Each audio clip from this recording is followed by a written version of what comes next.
el día que mi nuera me llamó ocupa delante de los clientes, yo estaba sacando la primera hornada de bollos de mantequilla.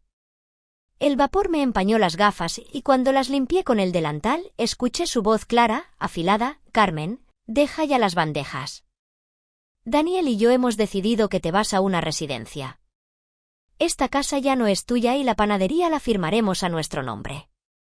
Los chicos del chat del barrio se quedaron en silencio, mitad por vergüenza, mitad por morbo. Sentí la cara arder, no por el horno, sino por la humillación de escuchar "ya no es tuya" en mi propio mostrador, sobre el mármol donde mi marido y yo contábamos monedas para pagar el impuesto de sociedades hace 30 años. Me llamo Carmen Valdés, tengo 68, soy viuda desde hace 2 y llevo media vida amasando pan y tragándome frases. Mi miedo, aunque nunca lo decía en voz alta, era convertirme en una carga. Daniel lo sabía. Noelia lo olía como las cosas dulces que salen del horno. Ese mediodía, mientras Noelia hablaba de residencia como quien recomienda un hotel con pensión completa, yo detecté un detalle que no cuadraba: la carpeta azul que llevaba bajo el brazo. La reconocí al instante. Era la carpeta de Andrés, mi marido, con el sello de la notaría de Campomanes. Debería estar en la caja de lata, la que guardo detrás de la foto de nuestra boda en la trastienda. No en manos de mi nuera. Esta tarde vendrá mi cuñado, dijo Noelia, acomodándose el pelo. Alberto ya lo tiene todo preparado. Solo te pedirá una firmita para el traspaso. Te ahorras líos. En la sala, la señora Concha fingió mirar los cruasanes, pero sus ojos iban de mí a Noelia como si siguiera un partido. Sentí que el suelo se me movía, la mezcla de rabia y vergüenza que te obliga a apretar la mandíbula para no llorar. Me temblaban las manos, así que agarré una servilleta para disimular. Cerré al mediodía un poco antes, alegando que me mareaba. En realidad, me metí en la trastienda y retiré la foto de la boda. La caja de lata seguía en su sitio, pero con una esquina hundida y, dentro, el hueco donde faltaba la carpeta azul. El latido se me subió a la garganta. El horno pitó como si diera fe. Levanté la vista y vi, en la cámara del almacén, la luz roja fija. Recordé que llevaba meses grabando por seguridad porque habían entrado a robar en la frutería de al lado. Respiré hondo. Si Noelia había metido la mano, quizá la cámara lo sabía. Esa misma tarde, al revisar las imágenes, vi algo que me heló la sangre y, al mismo tiempo, me devolvió el pulso. No estaba sola. Alguien más había visto a Noelia. Y ese alguien había hecho una copia. La semana siguiente fue una sucesión de pequeñas humillaciones administradas con precisión contable. Daniel me pidió las llaves porque al fin y al cabo la panadería la vamos a gestionar nosotros. Noelia, en el grupo familiar, compartió enlaces de residencias con emojis de corazones. Mi nieto, que no tiene culpa de nada, me preguntó si su habitación se la quedaba mamá. En la comunidad del portal, escuché a una vecina decirle a otra que ya era hora de que Carmen se jubilara, bastante achupado de su hijo. No corregí a nadie. Me encerré en la rutina como un animal que conoce su jaula y la arregla con periódicos para dormir.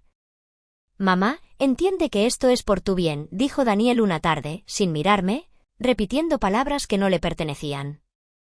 Tú ya no puedes con el horno. Y la empresa necesita mano firme. Alberto dice que los números son un desastre. No discutí. Le serví un café, como cuando era niño y venía a contarme sus suspensos. Eso le desarmó. ¿Cuánto te debe Alberto exactamente? Pregunté, como quien pregunta por el tiempo. Daniel derramó un poco de café. Noelia intervino, no debe nada. Nos ayuda por familia. Nos está consiguiendo un crédito para relanzar el local. Esa misma noche, mientras planchaba los paños, escuché el buzón.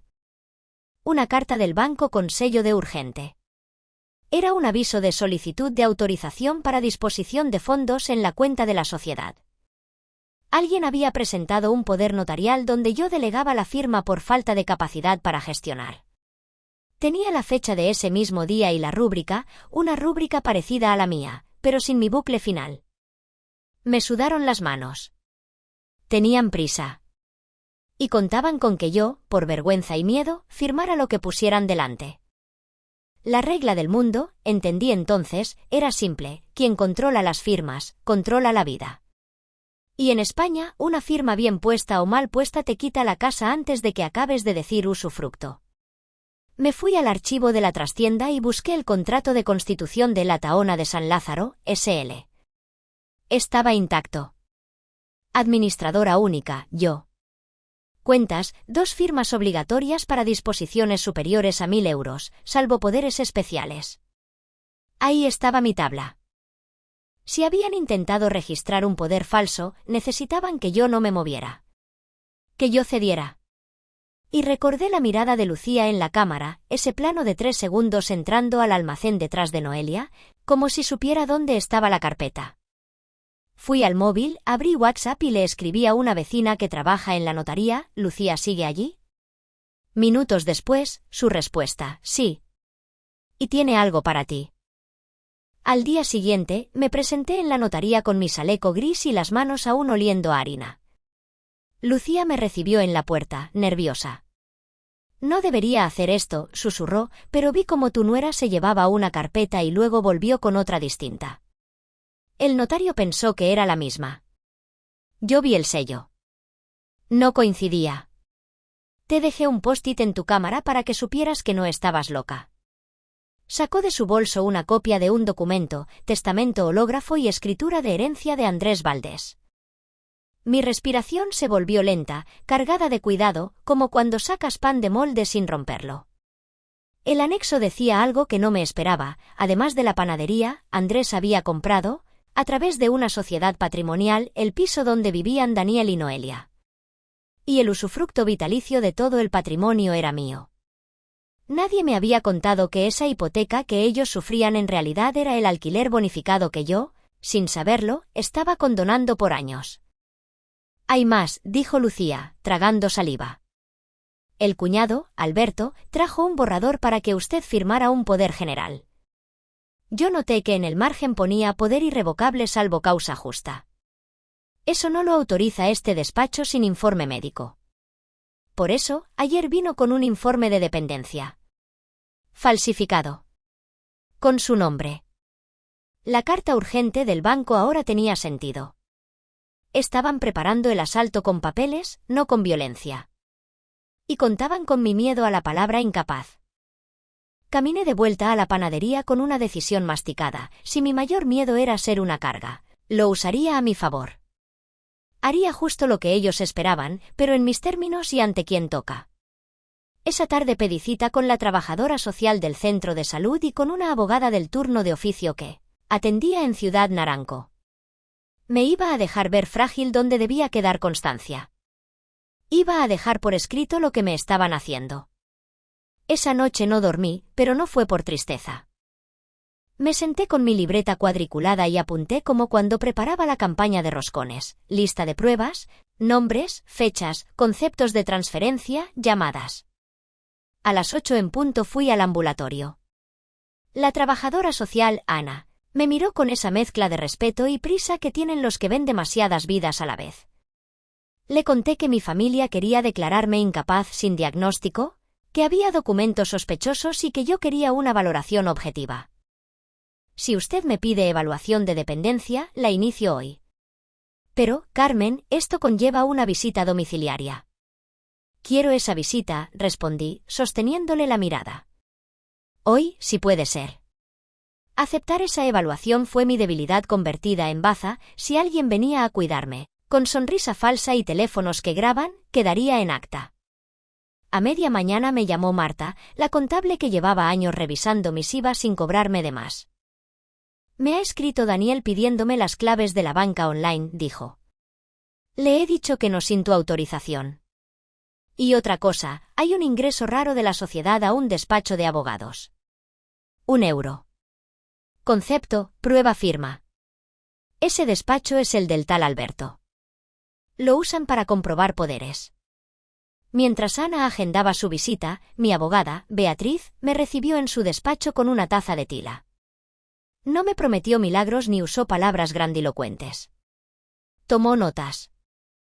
Vamos a presentar 2 cosas, me dijo. una solicitud de medidas cautelares para impedir cualquier disposición de bienes de la SL y de la patrimonial, y una denuncia por falsedad documental si se confirma lo del poder. Paralelamente, voy a pedir copia íntegra del testamento y de las escrituras al registro. Y usted, Carmen, no firme nada, aunque le pongan delante un notario vestido de santo. De vuelta a la panadería, al abrir el correo encontré un mensaje de Noelia con asunto, regalo. Dentro, un PDF, contrato de donación con reserva de usufructo por el que yo les cedía, por amor maternal, la panadería. Venía con el logo de la notaría, pero era un logo antiguo, el que se usaba antes de que se cambiasen de local. Me reí para mí. La prisa hace torpes a los listos. Guardé el PDF como oro.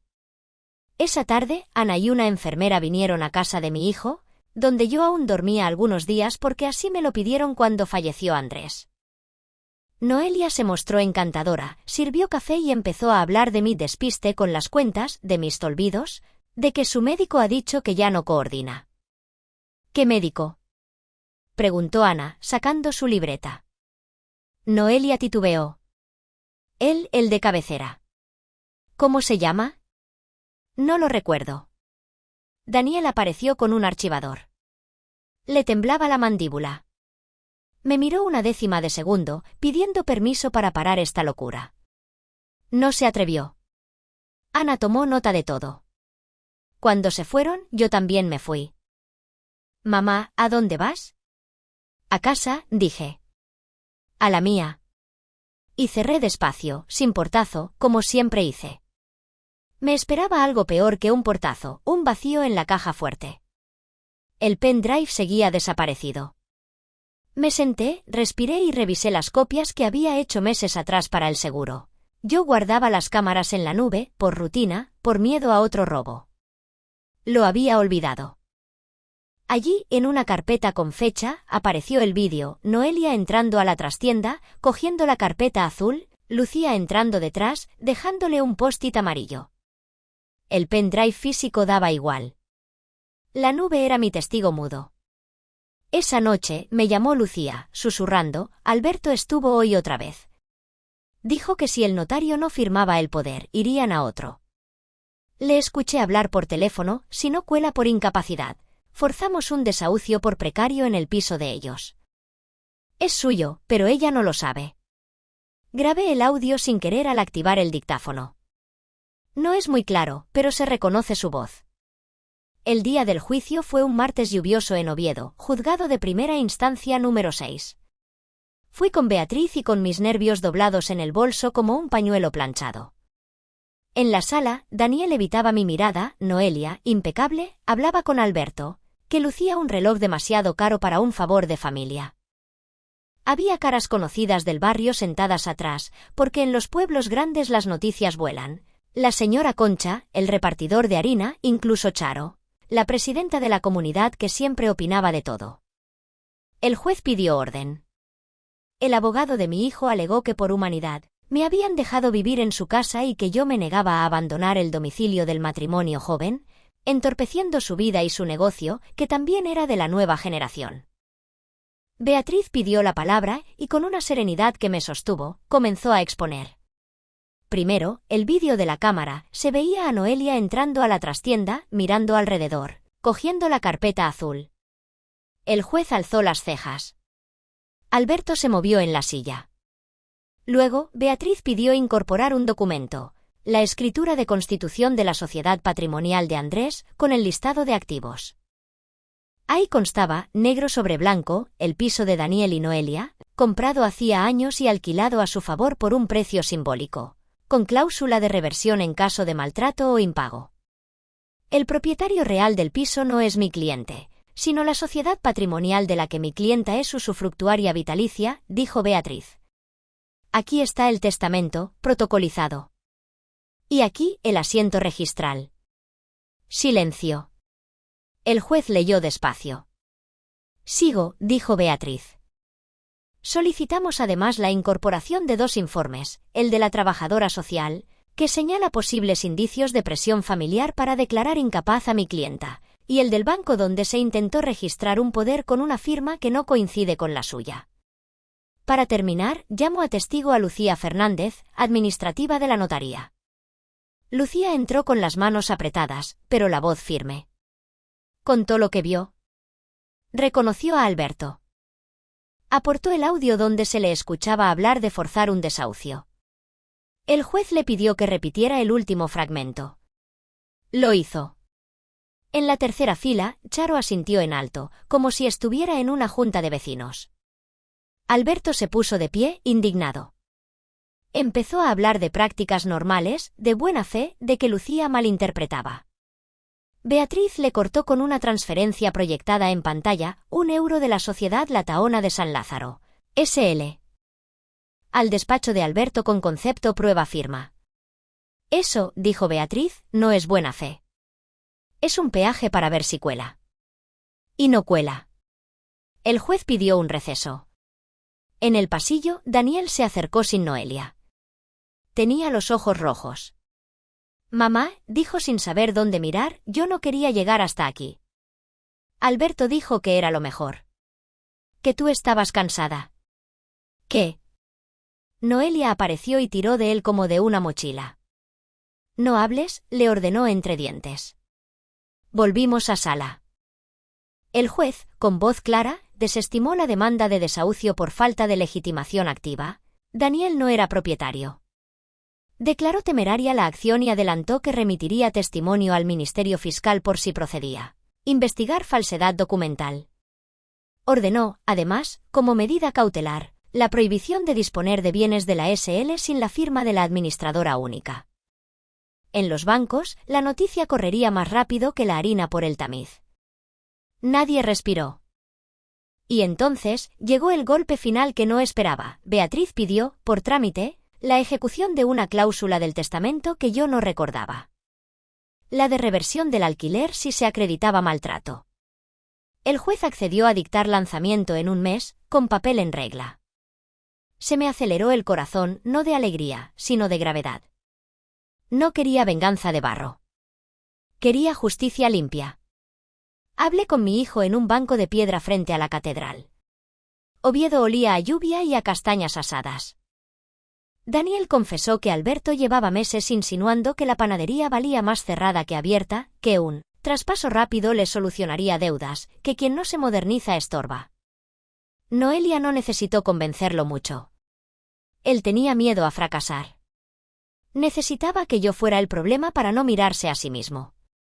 La cara de Daniel, que yo había besado tantos años, me pedía un perdón que no era mío otorgar en ese banco. La vida tendría que trabajarlo con él. El lanzamiento se ejecutó sin espectáculo un viernes por la mañana. No hubo muebles por la escalera ni gritos. Hubo una sentencia, 2 cerrajeros y una notificación que Noelia rompió en 1000 trozos en el portal. Se mudaron al piso de sus padres. Alberto, según supe, recibió una queja del colegio por sus maniobras. Marta, la contable, se convirtió en mi socia menor, le ofrecí un porcentaje por profesionalidad. Lucía aceptó que yo pagara su matrícula de un curso de gestión documental. Me dijo que su jefe le había dado un toque por exceso de celo y yo le respondí que el celo, si es por la verdad, no sobra nunca. La panadería siguió abierta. Por consejo de Beatriz, incorporé a la SL un protocolo familiar. No habría traspasos sin informe independiente. Cualquier familiar empleado tendría contrato y nómina como todos. En el mostrador colgamos un papelito que hizo reír a medio barrio, aquí se fía. Hoy no. Mañana quizá. El humor, a mi edad, es una levadura que no falla. Falta decir algo más, lo que prometí al principio, la fortuna. Andrés había sido más prudente de lo que imaginé. La patrimonial no solo tenía el piso de Daniel, sino 2 locales alquilados junto a la plaza de Trascorrales y una cartera de letras del tesoro que, combinadas, garantizaban que yo no tendría que mendigar afecto a cambio de techo. Durante años, por miedo a ser carga, no miré los papeles. Debería haberlos mirado. Deberíamos enseñarnos, entre mujeres, a no delegar nuestra propia vida. La lección, si hay que ponerle nombre, es sencilla, la dignidad se firma todos los días, con actos pequeños y con papeles claros. No hay que gritar para poner límites. A veces basta con abrir el horno, dejar que el aroma del pan llene la sala, cuando alguien pretende sentarse en tu mesa sin invitación, enseñar el documento correcto y la puerta correcta. Noelia me bloqueó de todas partes. Daniel viene los jueves a ayudar con la tarde de rosquillas. No hablamos del juicio, hablamos del tiempo y de su hijo, que ahora, cuando entra en la panadería, corre a abrazarme sin pedir permiso. Yo duermo mejor. No por la sentencia, sino porque recuperé mi casa, mi negocio y, sobre todo, la certeza de que no soy un paquete que se coloca donde estorba menos. Soy la mujer que encendió el horno todos estos años. Y ese calor, al final, pone a cada cual en su sitio. A veces, al cerrar, me quedo sola en el mostrador vacío, con la campanilla de la puerta quieta, un murmullo residual de la calle. Enciendo la luz de la trastienda, abro la caja de lata y toco el borde de la carpeta azul, ahora en su sitio. Me pregunto si Andrés imaginó este desenlace cuando firmó su testamento. Me gusta pensar que sí. Que me conocía lo bastante como para saber que tardaría, pero llegaría. Y que, al final, la pregunta que dejo flotando en quien me escucha es esta: ¿cuántas carpetas azules hay en nuestras casas esperando a que perdamos el miedo a abrirlas?